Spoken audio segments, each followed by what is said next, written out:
So my goal was to basically use what we had to tell a story that was about what people were going through during that time. At the same time, I wanted to push myself and our resources to be a little more ambitious. And this seemed like the perfect opportunity to try and do something like that, to create a story involving not necessarily the entire 442nd themselves, but just to tell kind of like a small sliver of a larger story to maybe prompt more films to be made about the subject. It's really interesting, you know, because you think of like a 442 story and you think of like all, you know, Japanese cast, but this was an interesting take, you know, kind of illustrating the dynamic that you would think went on, you know, between the Japanese American soldiers and, the Caucasian soldiers, and, you know, the conflict and racism. One challenge we had to face in making this film was shooting a war piece with elaborate action sequences and big fraught pieces and vehicles, wardrobe, etc.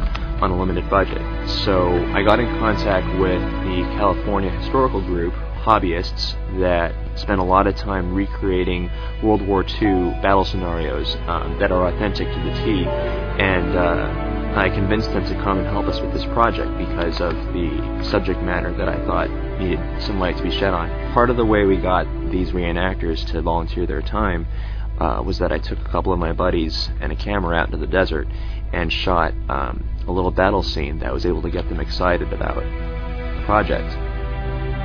It's a great experience. You know, just from day one, we were suited up, rolling around in dirt, you know, just getting dirty. When we got to set was basically when I met everyone. Johnny, Trevor, I met all those guys, you know, the night before we shot, and everyone was pretty cool. But I think not knowing everyone and not being comfortable with them kind of helped the process too, because the whole story of the film is, you know, I link up with this unit, and, you know, I'm a complete outsider, so interestingly enough, that might have helped us, you know, with our whole acting process. Working with Sheldon was great, man. He lets us do, as an actor, what we got to do. He just gives us a few things to think about. He knows what he wants, and then, you know, we get a few tries to actually make it happen. So he gave us the freedom to do that, and at the same time, he was, you know, particular. So it was a good balance. And so we storyboarded everything down to the T.